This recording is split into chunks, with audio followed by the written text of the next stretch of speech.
Inshallah. So today we're talking about Muslim Medic's Guide to Depression, Anxiety and Neuroses. I thank Sister Sania as well for organizing this, because this is something I've wanted to do for a long time, put my thoughts together about depression, anxiety, in terms of my psychiatric knowledge, but also my Islamic knowledge. And it's been an opportunity for me to try to put those sort of thoughts together, which I haven't done before.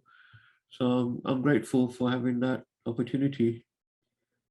So inshallah, to start with, depression and anxiety. Allah subhanahu wa ta'ala said in the Quran, A'udhu billahi minash shaitanir rajim, Ala inna awliya Allahi la khawfun alayhim wa la hum yahzanun. Surely on the friends of Allah there is no fear, nor shall they grieve. So this is, I think, very profound in the Quran. In many places in the Quran, Allah subhanahu wa ta'ala describes the state of believers, or as in this ayah, the awliya. Awliya is referring to certain believers who are very close to Allah subhanahu wa ta'ala. The word awliya is a plural of wali in Arabic, which translated here as friend, but means a bit more than that. The wali is like your ally, sort of a friend that looks after you and you look after them in terms of protection. You know, you sort of, it's not just any old friend, but a friend who also protects you, an ally.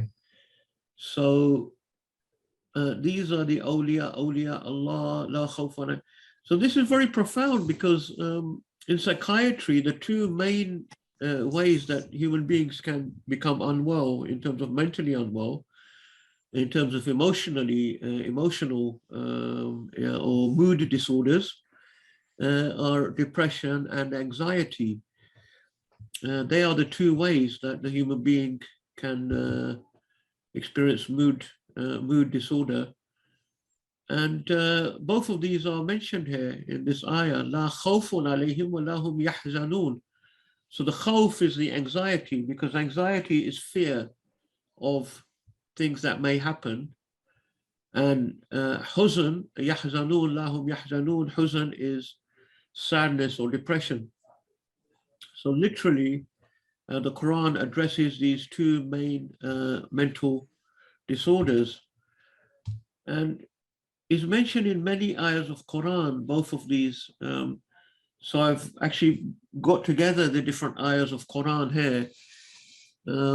So in Surah Baqarah 38, فَمَنْ تَبِعَ هُدَايَ فَلَا خَوْفٌ عَلَيْهِمْ وَلَا هُمْ يَحْزَنُونَ. Whoever follows my guidance, there will be no fear upon them, nor will they be sad. So no anxiety or depression. فَلَهُمْ أَجْرُهُمْ عِنْدَ رَبِّهِمْ وَلَا خَوْفٌ عَلَيْهِمْ وَلَا هُمْ يَحْزَنُونَ. In another ayah, they have their reward with their Lord, no fear upon them, nor do they grieve. فَلَهُ أَجْرُهُ عِنْدَ رَبِّهِ وَلَا خَوْفٌ عَلَيْهِمْ وَلَا هُمْ يَحْزَنُونَ. In another ayah, he has his reward with his Lord, and he has no fear, and nor does he grieve.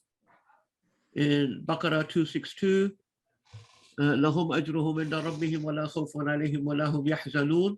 This is exactly like the ayah before. Baqarah 274, فَلَهُمْ أَجْرُهُمْ عِنْدَ رَبِّهِمْ وَلَا خَوْفٌ عَلَيْهِمْ وَلَا هُمْ يَحْزَنُونَ. Again, Baqarah 277, لَهُمْ أَجْرُهُمْ عِنْدَ رَبِّهِمْ وَلَا خَوْفٌ عَلَيْهِمْ وَلَا هُمْ يَحْزَنُونَ. Again, same. So it's literally repeating the same, these same ayahs again and again, several times in Surah Al-Baqarah itself. Then we go into Surah Al-Imran, Allah khawfun alayhim wa la hum yahzanun, ayah number 170, that they have no fear upon them, nor do they grieve. Going into Surah number 5, verse 69, Man amana billahi wal yawmil akhir wa amila salihan fala khawfun alayhim wa la hum yahzanun. Whoever believes in Allah and the Day of Judgment and does good actions, they will have no fear upon them, nor will they grieve.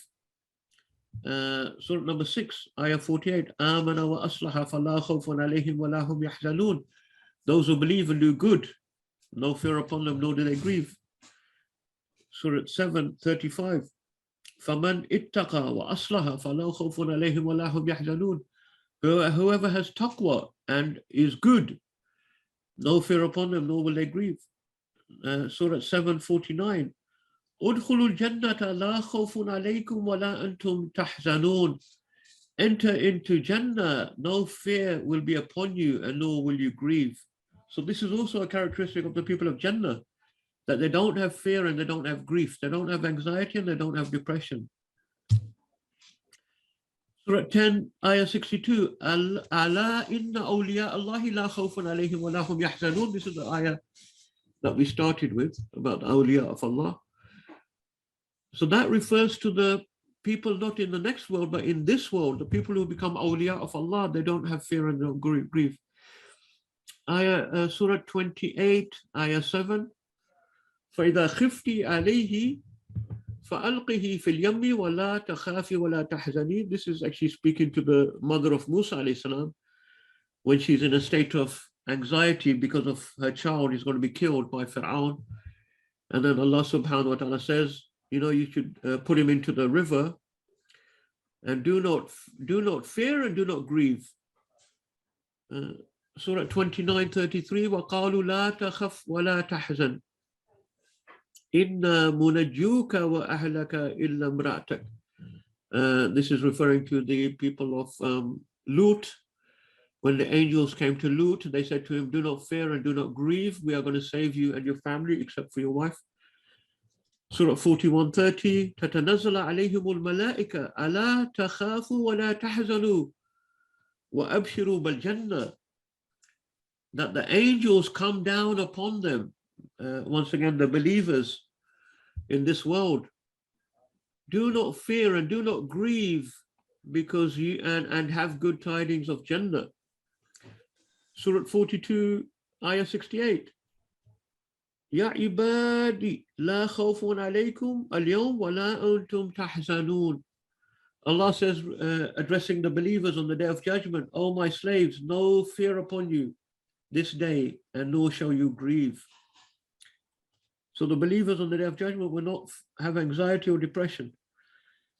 Surah 46, Ayah 13. Inna alladhina qalu rabbuna Allah thumma istaqamu fala khawfun alayhim wa la hum yahzanun. Those who believe, those who say, our Lord is Allah, and then they are upright, they have istiqamah, no fear upon them, nor do they grieve. So these are the ayahs I gathered together on a quick search that mention these two aspects, which I think is very profound in terms of when we're talking about mental illnesses, that the Quran specifically picks up on that. So as we said, anxiety is about the future, worrying about the future, and depression is about the past. So this is how the two are related to the time. Now, obviously, any of us can worry about the future, but when that worry becomes extreme, it can become pathological, and then it becomes anxiety. And any of us can feel a bit sad about the past when we think about past events, bad things that have happened, etc. But when that becomes extreme, that can become depression. So generally, you find the depressed person is focused on negative things that have happened in the past, and the anxious person is worried about what may happen, things that may happen, things that may go wrong, etc.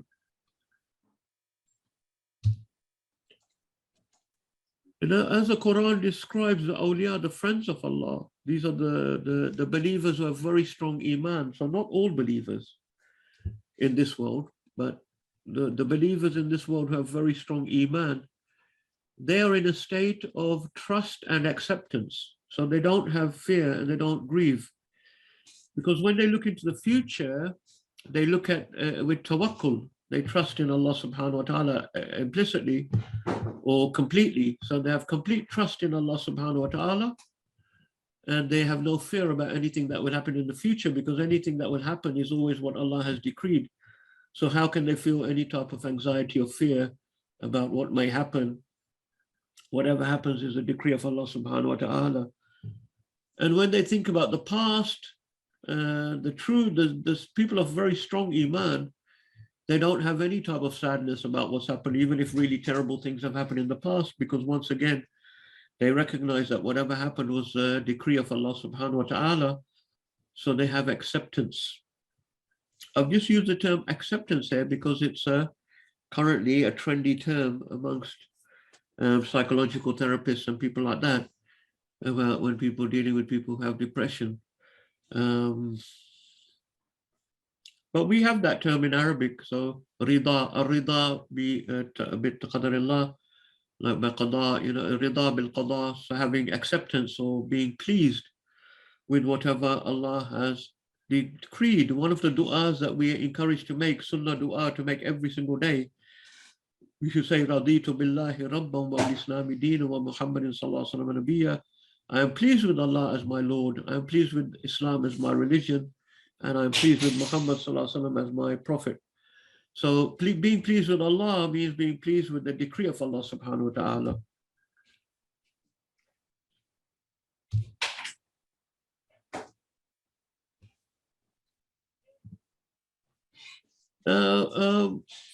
I mentioned psychological therapies because this is one of the theme I want to develop today is that within our Islamic teaching, we have the most powerful therapy for people who are suffering from depression and anxiety. So obviously it's quite fashionable nowadays to refer people for CBT, and that's the main psychological therapy, but others as well for depression and anxiety. And what does CBT do? CBT looks at cognitions, thoughts, and behaviors, emotions, and how they link together. And they try to modify the thought patterns because that will impact upon emotions and behavior. Also, you can try to modify behavior, which will also impact. It's like a triangle: thoughts, thought patterns, behavior, and emotions. So if we can change the thought patterns, we can change the emotions. If we can change the behavior, that can also help. So this is what they do with CBT. They try to analyze the person, encourage or teach the person to analyze their thoughts, negative thoughts they may have, for example, oh, I'm a failure, everything's gone wrong in my life, etc., and then try to sort of analyze them and try to change those patterns of thinking into something more positive. Then something else that's become quite trendy recently is mindfulness, which is a type of sort of meditation they've taken from Buddhist meditation, I believe. And mindfulness is all about, once again, training someone to sort of meditate and reflect upon their own thoughts and their own emotions and their physical processes.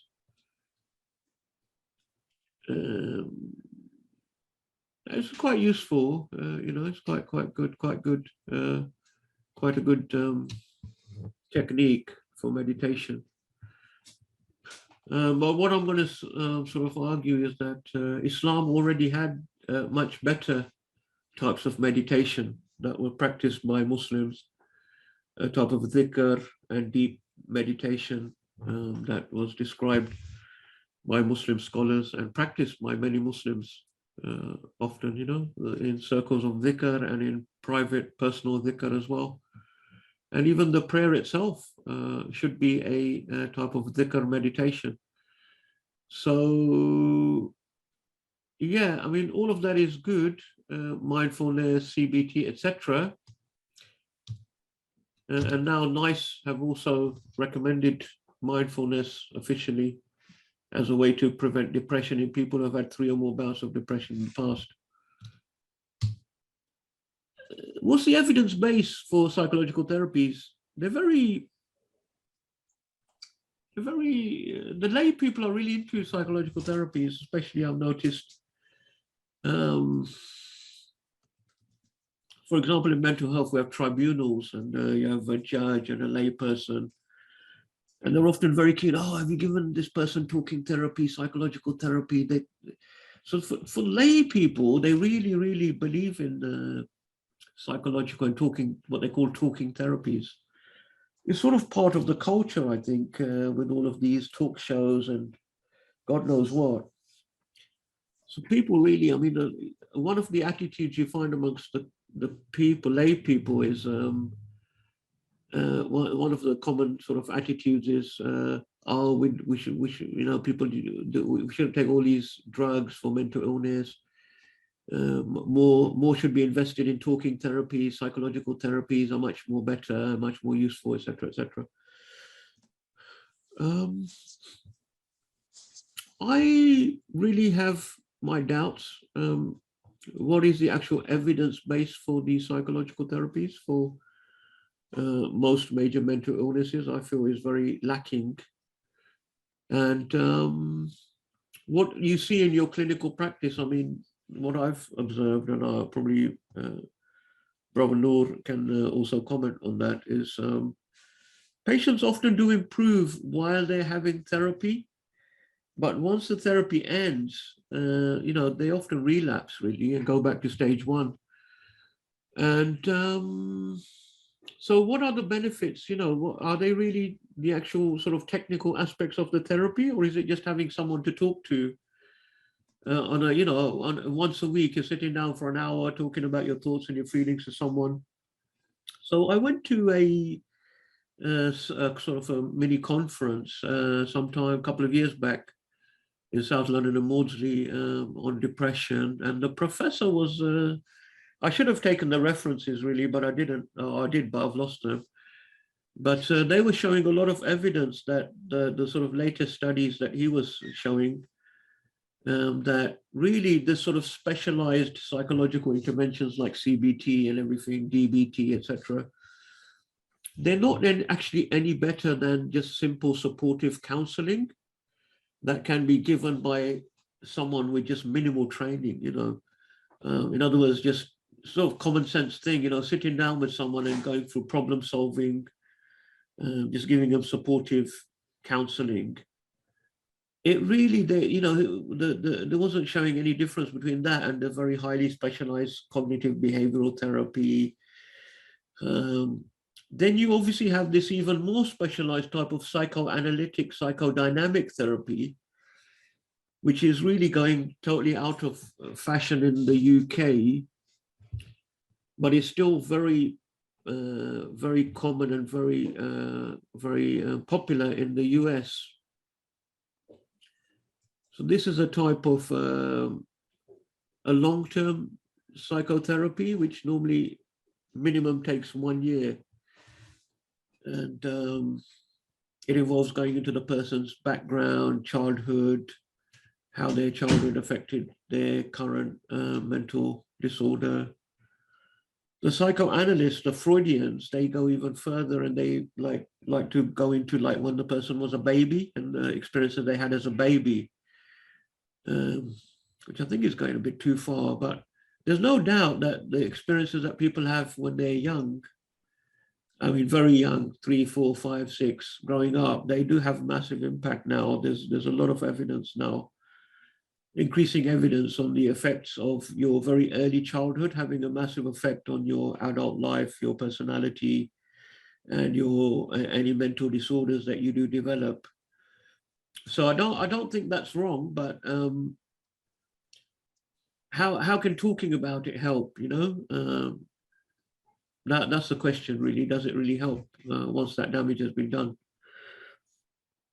Anyway, so that's my thing about psychological therapies. Very, have a good, very good press, popular amongst the population, lay people. But in reality, I think clinically, obviously, so a lot of people have vested interest to keep the fantasy going, you know, that psychological therapies are very helpful. A lot of psychologists, obviously themselves, are not going to be the first ones to step forward and say, actually, it doesn't really work that well, or it doesn't really work. I'll tell you a story about when I worked at Broadmoor Hospital, high secure hospital. So there's three high secure, they call sort of very high secure hospitals in the UK. where the most dangerous mentally ill patients are locked up. Broadmoor is probably the most notorious one. So there are people like the Yorkshire Ripper in there who died now, but he was there when I was working there. And they opened up about 15 years ago. The government had this big drive they wanted to cure these people that have very severe personality disorders, like pedophiles and psychopaths. So they locked them all up in these high secure hospitals like Broadmoor under the Mental Health Act. And they opened these units called DSPD units, dangerous and severe personality disorder units. I had the pleasure, sarcastically in inverted commas, of working in the DSPD unit at Broadmoor before it closed down. So you had these very, very, like sort of really the sort of severe end of pedophilia, the recurrent offenders, psychopaths, people like that. And a lot of money was put into this by the government. And so they had really intensive psychological therapy. I'm talking about almost daily. They had the best psychologists in the country working there at very high salaries. And these people were having intensive psychological therapy for 5 years, 10 years. It went on. And after 5 years, they found that they were not making any progress with these people. 10 years later, they found out they're still not making any progress with these people. These people are not changing, And eventually they've shut down. Now they've shut down all those units. They basically found, this is what the consultant working there told me, that, they just haven't got the results. They're not, these people are not improving. So that's my take on psychological therapies. The other thing is, what they found now, that when you look at depressed people and you look at their negative thoughts, the negative thoughts that the psychology is meant to treat, what some studies have found is that the depressed people's negative thoughts are actually more realistic than the thoughts that non-depressed people have. In other words, these depressed people are saying, for example, oh, my life has been a failure and this has happened, that's happened, etc. In fact, they're probably based more in reality, and people who are not depressed tend to be over-optimistic. So that doesn't really help when you're trying to cure people from this sort of psychological perspective. So if someone is an atheist, obviously the dominant culture is really atheistic. It started in the West and it's become globalized now. So many people are atheist or at best agnostic. So for an atheist, really, if you think about it rationally, there's a lot of reason to be depressed and anxious.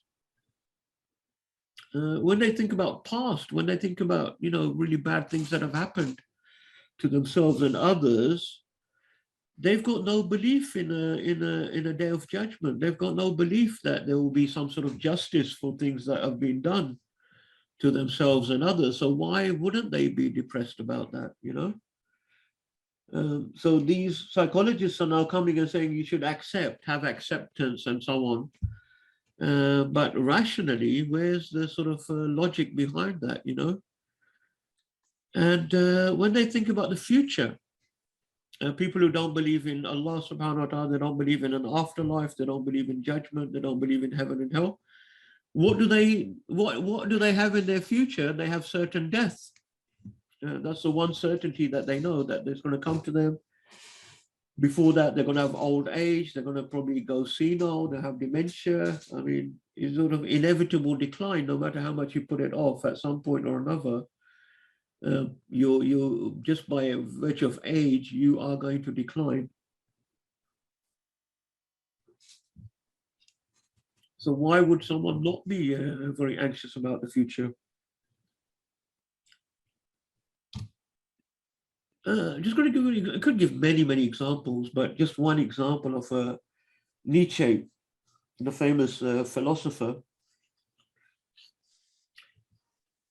who suffered from severe depression for many, many years. He was had complete mental breakdown towards the end of his life. He lived the last few years of his life in complete care and mental breakdown. Oh, excuse me, not sneeze. So, I mean, a couple of points here that, you know, this man is a philosopher, one of the leading philosophers. So he's someone who's very deeply steeped in rationality. He's not, so, you know, in other words, just being rational is not going to mean that you're not going to be depressed or anxious, because maybe actually you would be more depressed and more anxious. And also Nietzsche talked about nihilism. So nihilism, you know, he said with the collapse of religious beliefs in the West, he basically he prophesied that Western people are going to have nothing to rely upon, and they are going to fall into this nihilistic way of being, which he described as a pervasive sense of purposelessness and meaninglessness. I mean, at his time, there was still quite a sort of religious Christian amongst the common people, but he was foretelling that this is going to happen inevitably, because ideologically and in the realm of ideas and philosophy, the West had moved on. You know, the belief in Christianity and the Bible was no longer tenable. So he was correct. You know, this is exactly what's happened. Western man, and when we say Western now, we mean globalized, the globalized West. So it's the Chinese, you know, all Japanese, all these people. They may have certain cultural differences, but they are basically of the same worldview as the West. And so there's no meaning for the human being in that state. So it's not surprising that they would fall into a type of depression or anxiety. This is a clip from something that was sent around at my work by the psychology team recently. So just an example of how I'm saying, like, acceptance has become the new sort of buzzword recently, with mindfulness and acceptance. So they're talking about radical acceptance, you know. So this is how they sort of, you know, define it. Acceptance is the ability to accept situations that are outside of your control without judgment, in an attempt to reduce suffering without judgment. In other words, and this is why the Islamic paradigm is so powerful, because when we look at those situations that are outside of our control, we know that they're in the control of Allah subhanahu wa ta'ala. So no, we don't have judgment, because we believe ultimately that Allah is good. And no matter what happens, no matter how bad it seems, we know that there is good. We know that ultimately it will be good, and it is good, and it will be resolved on the day of judgment. So we don't have these sort of negative judgments simply by our own belief. It's about acknowledging that everything has a cause and life can be worth living, even with painful events occurring, so on and so forth. Point number 2, rejecting reality does not change reality. So about accepting reality, in other words. Interesting how they use the term reality as well.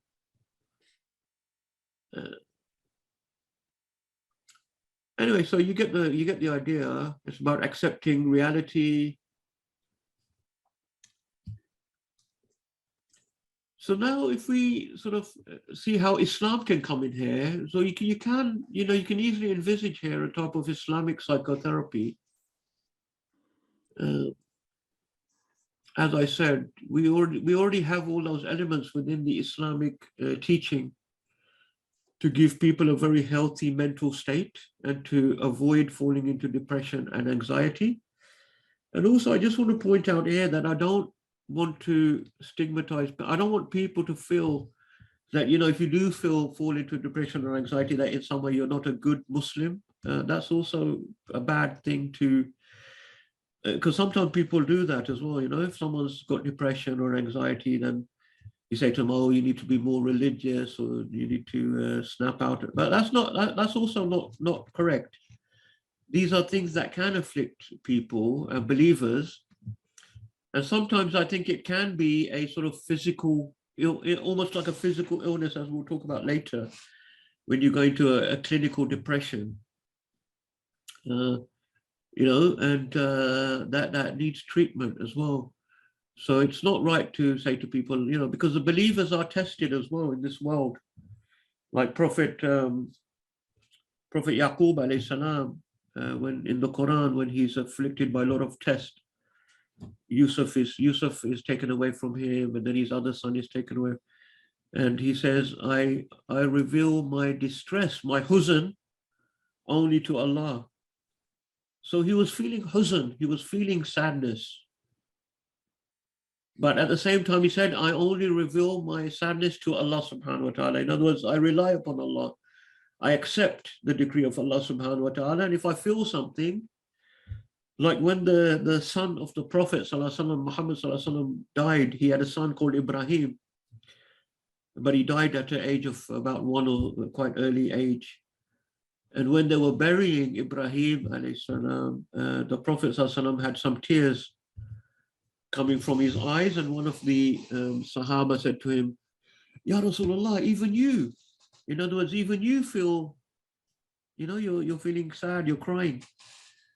And the Prophet also said it's okay to feel, it's natural to feel when someone close to you dies, for example, you're going to miss them, you're not going to see them, for a long time. So it's okay to feel that feeling, but you trust in Allah subhanahu wa ta'ala, you accept the will of Allah and so on. So well, I'm not saying, that, in Islam, we have all sorts of mechanisms, all sorts of practices that really protect against mental illness of this nature.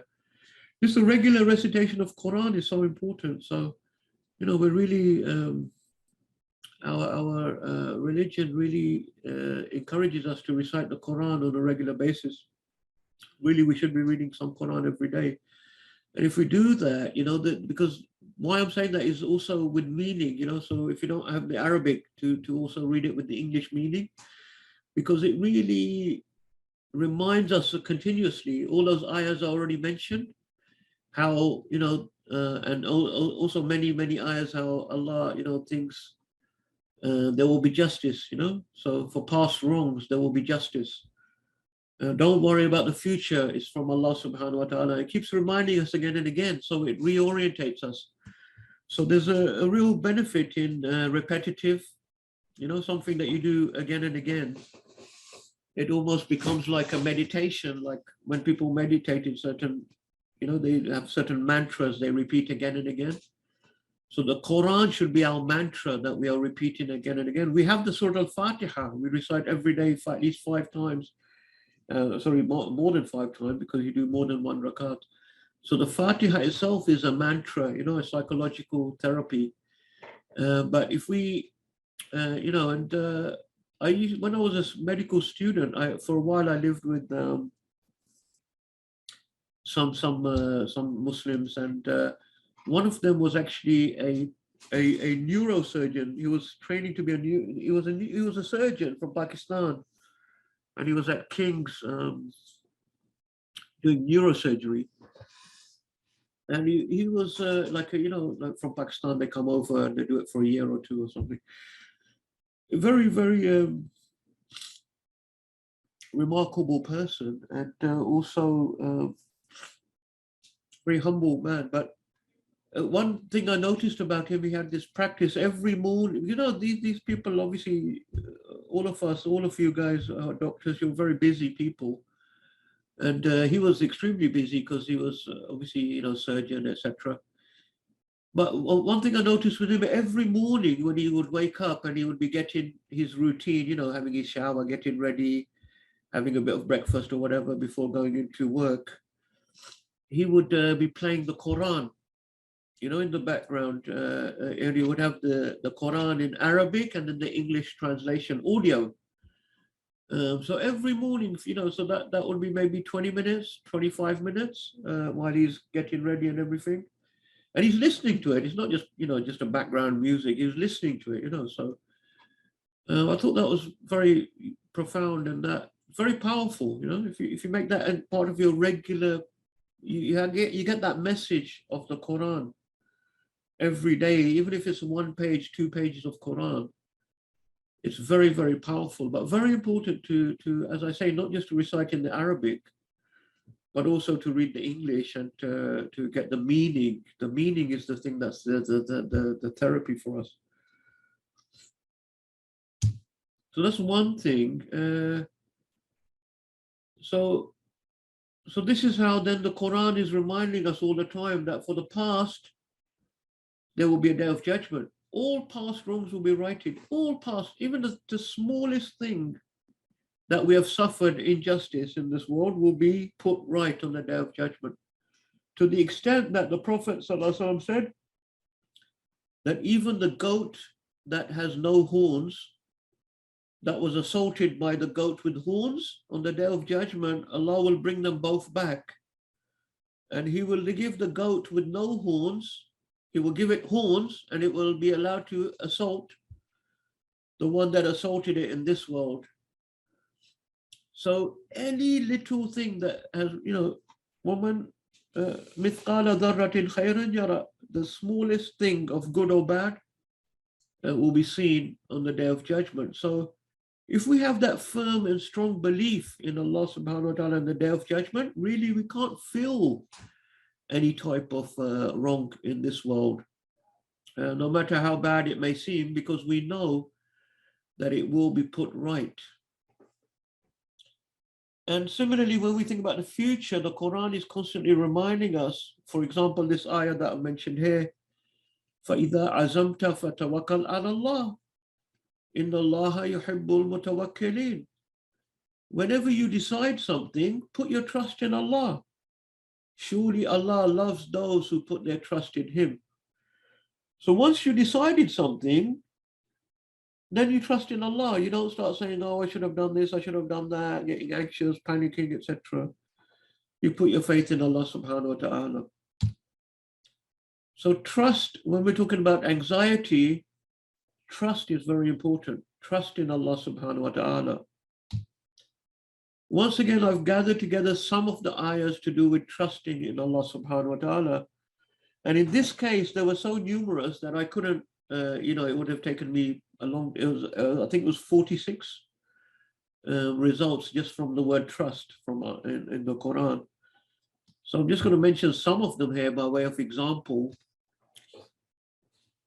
Wallahu waliyuhuma wa ala Allahi falyatawakkalil mu'minun.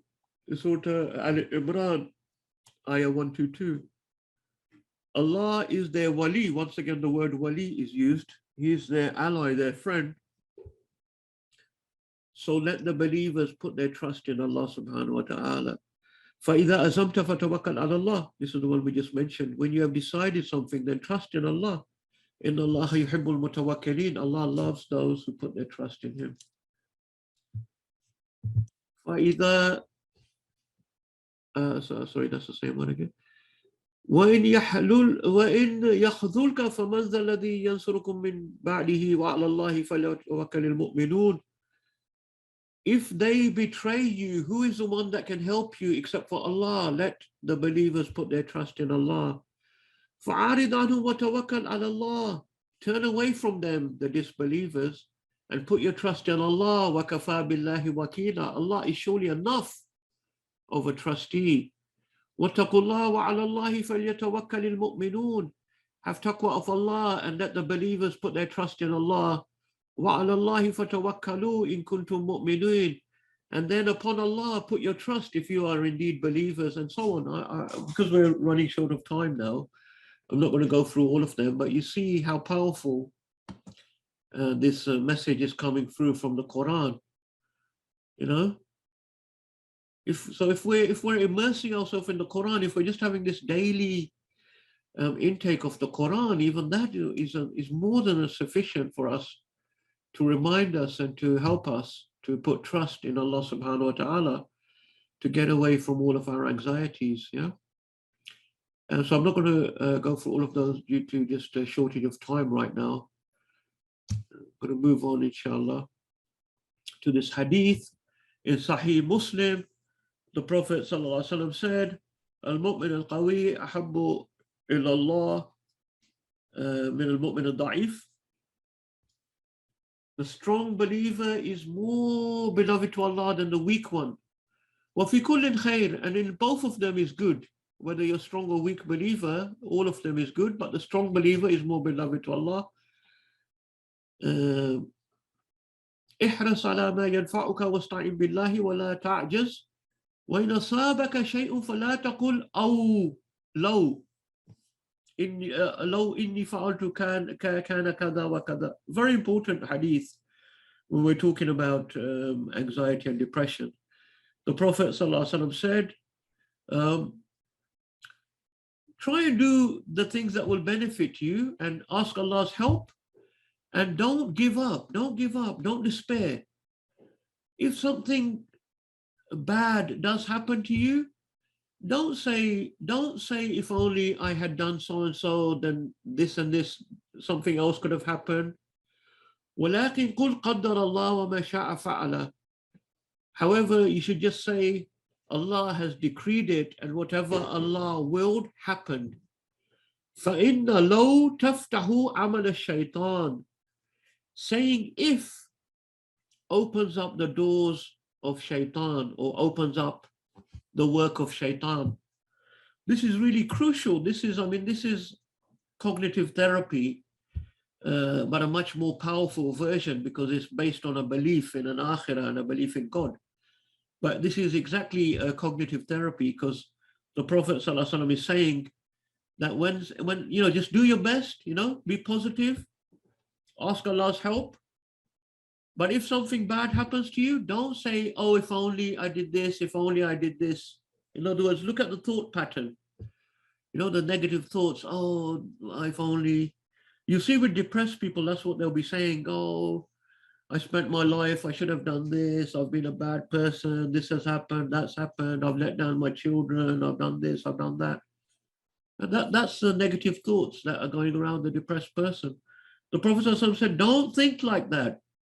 Don't say, if only I did this, then this would have happened. But what do? We say, قَدَّرَ اللَّهُ وَمَا شَاءَ فَعَلَ. There's our cognitive solution.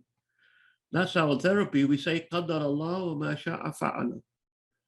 Whatever happened is what Allah decreed, and whatever Allah willed happened. We believe in that. We believe that. فَإِنَّ لَوْ تَفْتَحُ عَمَلَ الشَّيْطَانِ. Once you start saying, if this happened, if I did this, if only I did this, you're opening up the work of shaitan. In other words, shaitan then comes and make the person despair and fall into depression. Because don't forget, one of the big things of depression is despair. And we know that despair is from shaitan. Yes, despair is from shaitan. لا تقنطوا من روح الله. In the Quran it says, do not despair of the mercy of Allah subhanahu wa ta'ala. So just moving a bit forward, because as I say, I don't want to here also give the impression that as Muslim physicians, we don't believe that depression is a true illness or anything like that. There is depression is an illness. According to traditional Muslim physicians, they viewed clinical depression as a physical illness, and they took this from the Greek tradition. So Muslim physicians didn't see depression as an affliction of possession by the devil or anything like that. They believed it was an imbalance of the physical humors of the human body. In English, it was known as melancholia, a sort of severe clinical depression. And it was well recognized by the Muslim physicians of the Middle Ages. So melancholia is, obviously that severe sort of clinical depression that you see sometimes. Obviously, nowadays we've gone a bit too far with the sort of mild, moderate, severe. Mild depression is, but anyway, I'm talking about that sort of severe clinical depression where people like shut down, their thought processes shut down, their physical processes shut down, they stop eating, sleeping, etc. According to the NICE guidelines, the biomedical approach is give people antidepressants and give them psychological therapy. However, I feel that's a very limited approach, you know, antidepressant, psychological. We've already talked about psychological therapies a little bit. But in terms of antidepressants, I don't know what you guys feel, but really, I mean, the evidence base is scanty. And, you know, the placebo, when you compare it to placebo, a few years ago, I think it was about 10 years ago now, or when I think I was an SHO, a big meta-analysis came out of effects of antidepressants. It was just when meta-analyses were just becoming fashionable, about 10 so years ago. And it was one of the first ones they did on antidepressants. And they also got a lot of studies released from drug companies that had not been released, because with drug companies, they tend not to release those that don't, you know, obviously, support their particular drug. But from Freedom of Information, you can get a lot of these things released. So anyway, this big meta-analysis at the time found that there was actually no difference between antidepressant and placebo. Now, obviously, that caused quite a bit of disquiet amongst, especially psychiatrists, because no one likes to feel that they really just giving sugar tablets to people. And I think since then, obviously, there's been a sort of a fight back from the antidepressant. So they do still feel that they do have benefit, but that particular meta-analysis found that there was no difference. So anyway, I mean, I you know, I mean, if placebo has an effect, that is an effect. Obviously, people do get a bit better from taking antidepressants. I'm not saying we shouldn't give them or anything.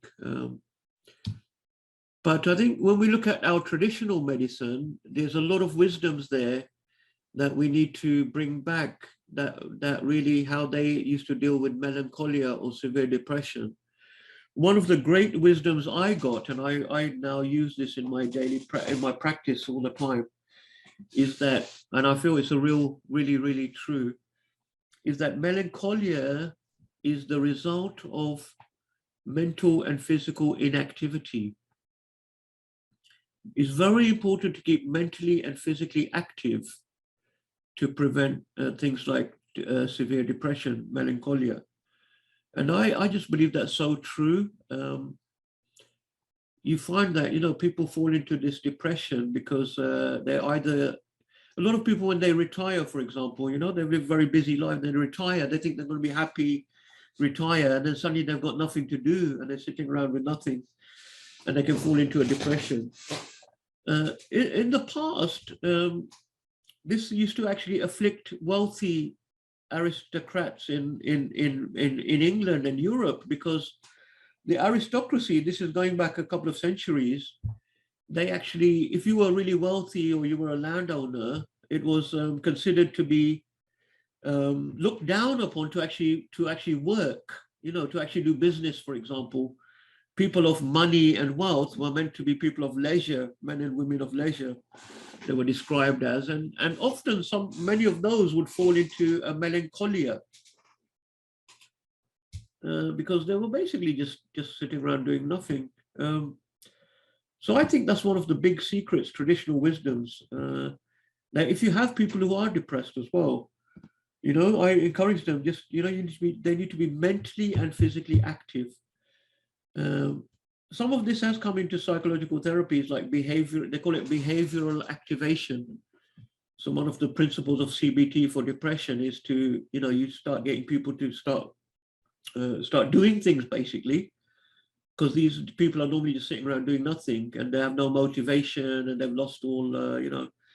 But you say to look, get out, go to the gym, or go for a walk every day, or just do things. Be physically, use your physical body, but also be mentally occupied. So do things like study, go on to courses, things like that is very, very important. Many of our in our Asian community, many of our mothers and aunties, they fall into a type of depression when their children leave home, because they've devoted their lives to looking after their children, bringing up their children. Suddenly they've got married, they've left home, now they've got nothing, and they just fall into this depression. And obviously with our Asian women of that generation, it's often manifests psychosomatically. So they don't have the sort of language of depression and everything. So they often have physical complaints, but really it's a depression going on. But it's so important to have hobbies, things that keep you mentally stimulated. So what I found is, for example, amongst Muslims, the thing that some Muslims I've seen in my experience, that they like to study Islam. So they go to study circles. That's really important, because even when they get older, because Islam, the Quran encourages us to seek knowledge. So there's a sense of meaning and purpose there as well. It's not just purposeless activity, because sense of meaning and purpose is also very important for the human being to keep us out of depression and things like that. So Islam gives us a sense of purpose and meaning, and it encourages everyone to seek knowledge. So we can actually, so you see a lot of Muslim, I've seen that, for example, when they retire, they start learning Arabic because they want to learn a language of the Quran. They start going to study circles after they retire. That's a really positive thing. So it keeps them mentally active. It also gives them an opportunity to socialize, because being socially active is really, really important for obviously to prevent depression as well. So I think within our Islamic tradition, we have all of these things in place, and that can potentially prevent and also help to cure people once they have fallen into these type of depressive states. So social isolation, well, I think I've talked about this in previous talks about how Islam is actually a deen of social contact. The whole of Islam is all about jama'ah. It's all about encouraging people to get together.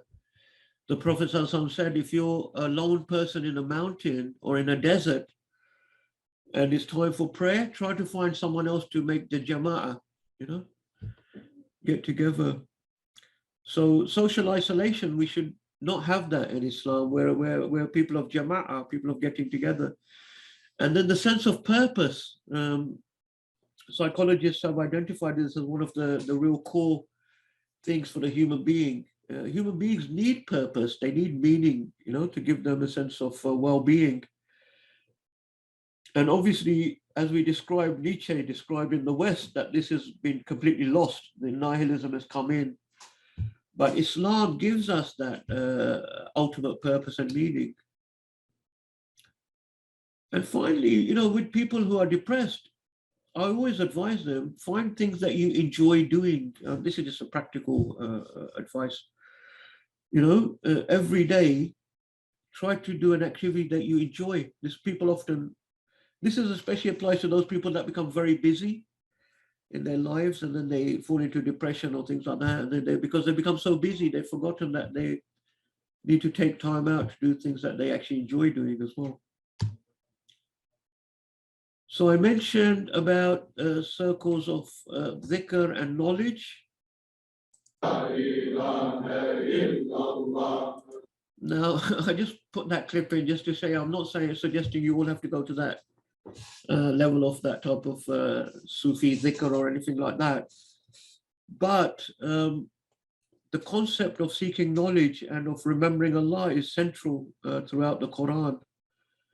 And I think this also can give a lot of protection and also cure from these type of mental distress.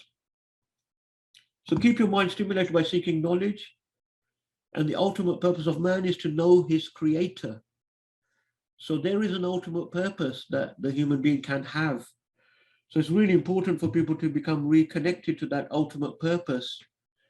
Recently in our college, London College of Islamic Studies, that we set up recently, one of my colleagues, Sheikh Suleiman Van Eyl, has just about to launch a course about, it's called True You, about finding your true purpose, in other words, as a human being, to reconnect, to know that we're not here just to be working and running around and working for the worldly things. We're here to come closer to Allah, to come to know Allah subhanahu wa ta'ala, and to start putting some time and effort into that. So people who want to, also you're all welcome to join that course with Imam Van Eyl, who I really highly recommend as a scholar and someone of knowledge. Running out of time now, so I'm just going to try to wind up.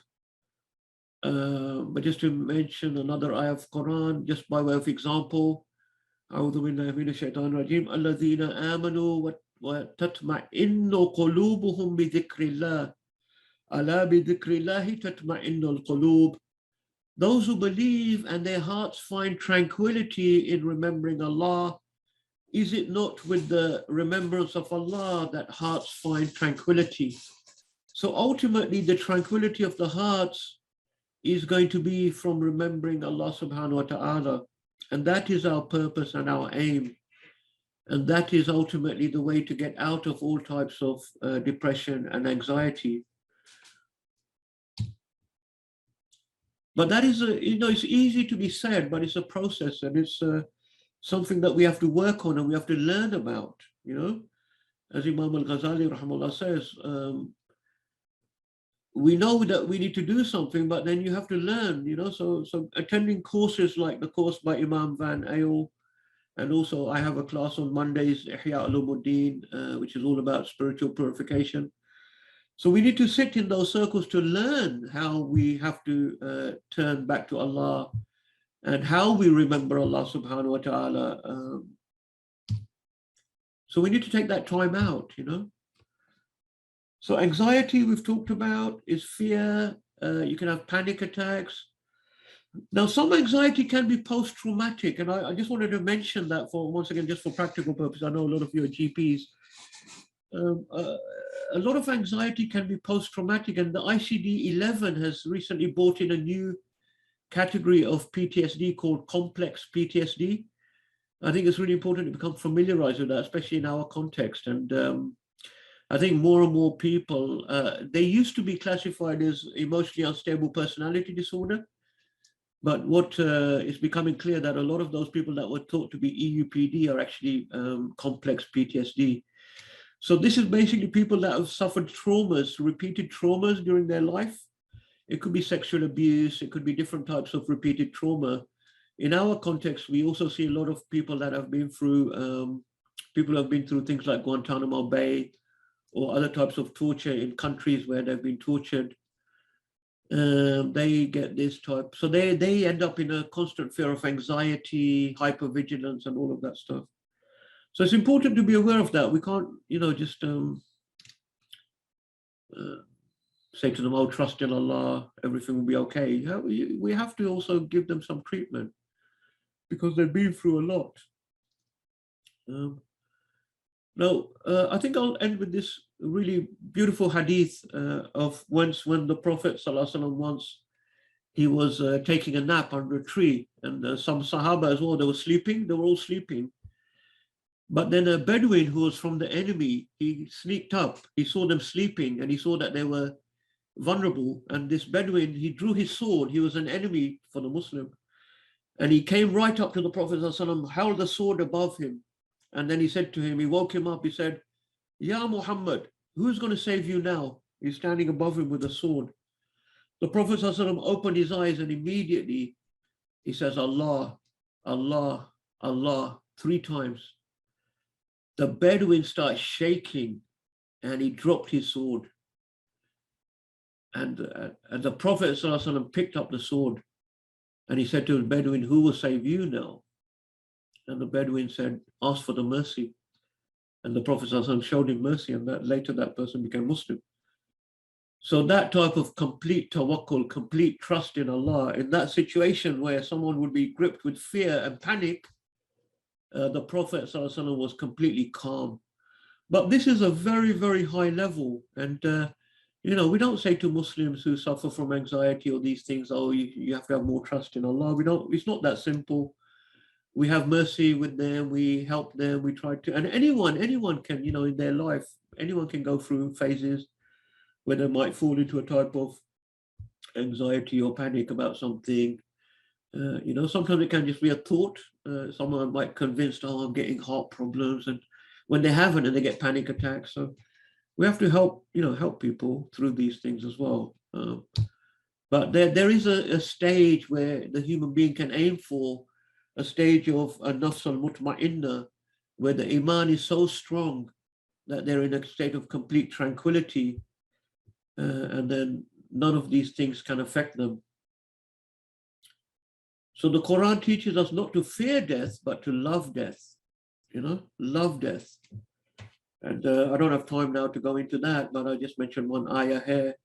Whoever desires the meeting with his Lord, whoever desires the meeting with his Lord, in other words, the true believers, they look forward to the meeting with their Lord.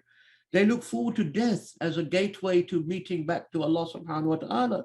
So they don't have fear of death. And this is one of the greatest causes of anxiety and panic amongst people, is the fear of death and fear of illness, and I'm going to die and things like that. But the believers, they have no fear of death. They look forward to death, to this extent that the Prophet ﷺ had to stop some of the Sahaba from making dua for death, because he said you shouldn't do that. But that was how much they longed for death. The Imam al-Ghazali has a whole chapter in the Ihya Ulumuddin about the remembrance of death. The Prophet ﷺ said, "Akthiru dhikrakum hadim al-ladhat." You should remember death very often, because it helps us to focus on reality, which is that we're going to die and we're going to move on to the next life. So may Allah subhanahu wa ta'ala give us tawfiq. I think I'll have to stop there. I did have a few more slides, but I think I don't want to. I know everyone's had a long day, and maybe we can finish off the rest of the slides in the next circle, inshallah ta'ala. So I think I should stop there. Jazallahu ala Sayyidina Muhammad sallallahu alaihi wasallam. Actually, that was my last slide, so that's fine. That was just a little slide to sum up some of the stuff that we talked about. So that's Jazakumullah khair. May Allah accept it from all of us. I'm happy to take any questions or particularly comments that people may have. Actually, I wanted to make a couple of quick points. Jazakallah khair. I thought that was really interesting, and I like the way that you kind of brought us back to our ultimate purpose, because without that, you know, all this stuff is really empty and hollow. Really, it doesn't matter what you're doing, how much mindfulness you're doing, the sports and whatever, but until you have a purpose that, you know, is a permanent purpose and a deep purpose that, you know, connects the soul with the other aspects, it's incomplete.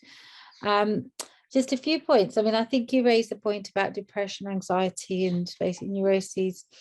I was going to say, a lot of the times, you know, the entry level stuff is not the problem. You've got the extreme end, which is quite refractory to almost any treatment, whether you put them on medication or whether you give them psychological therapies. I think with a lot of the entry level stuff, a lot of, you know, by the time they've got the diagnosis, they've got lack of flexibility of thinking. And, you know, as a human being, we should be able to feel sadness. We should be able to feel joy. We should be able to feel days that are somewhere on the spectrum of, you know, 0 to 10, and not sit at like 2 out of 10 every single day. So I think that's just a reflection. So I think when people get stuck and then they have thoughts that they can't control, I think that's often really hard. And so I think that, you know, it's very easy to, as you say, stigmatize people, but it's an affliction. And I think that sometimes people don't even recognize that they have this affliction because they don't have the language for it. As you say, some of our aunties and mothers, and that they don't understand this. They've got leg pain, back pain, daughter-in-law issues. They've got everything else going on, but they don't recognize this.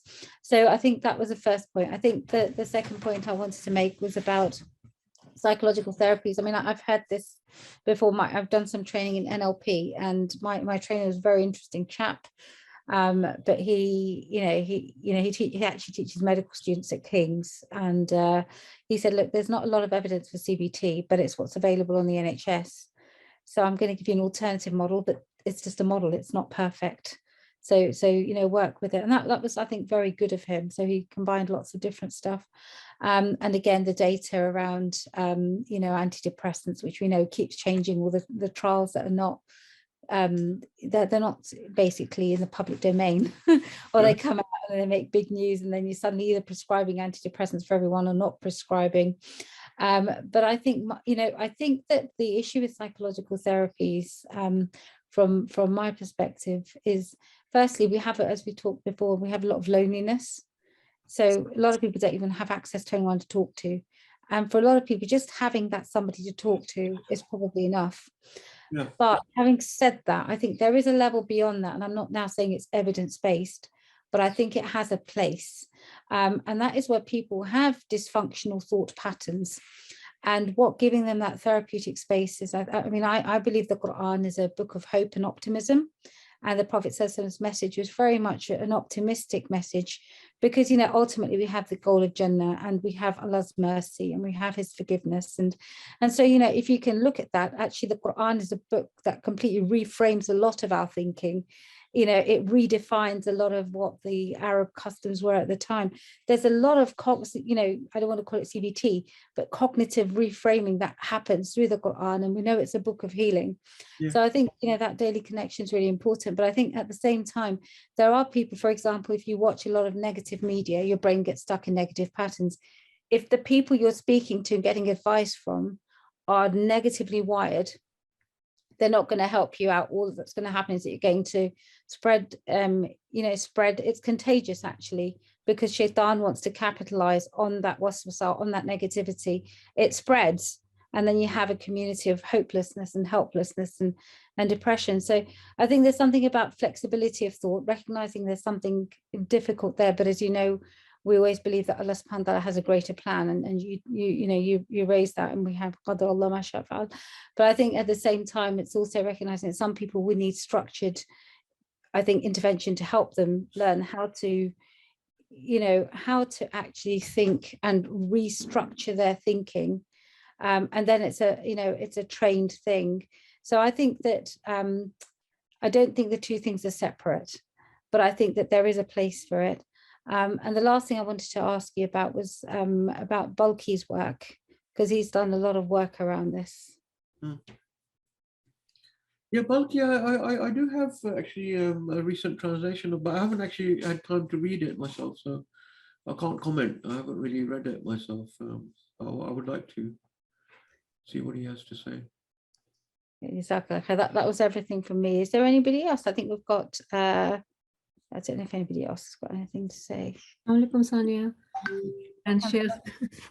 Jazakallah Sheikh, thank you for that really brilliant talk, subhanallah.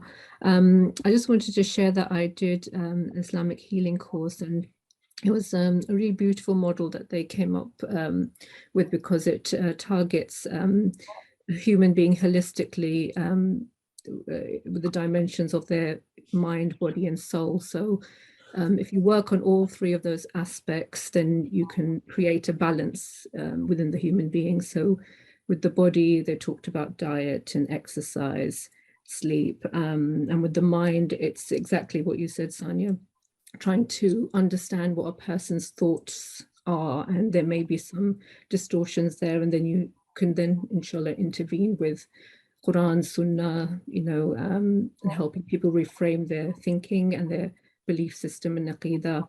And then with the spiritual aspect, trying to strengthen the connection with Allah with things like Dhikr and recitation of Quran, and gaining more knowledge, and trying to use these sort of du'as, morning du'as, evening du'as. So these sort of practices to increase the spirituality as well. And then the hope is that, inshallah, the human will align to their fitrah, inshallah, and be whole again. So subhanAllah, I think that I've tried to actually used with some of my Muslim clients, and I have found it quite useful and quite beneficial. And especially many of them really like the spiritual side. And I think that's probably the one that I would focus on initially with my clients. Mm. Yeah, it's good. I mean, I think that's really good. I think there's a little bit, yeah, coming forward. I mean, there are some people trying to develop, sort of Islamic psychotherapy, as they call it, and things, which is really encouraging. By the way, if any of you guys do want to refer patients for sort of an Islamic psychotherapy, there are a couple of people I can recommend now, which is a good development because I never had anyone to recommend in the past. So there's Imam Abdullah Hassan, who's based in East London, in around Whitechapel area. Imam Abdullah Hassan, I'm sure you'll find him if you Google him.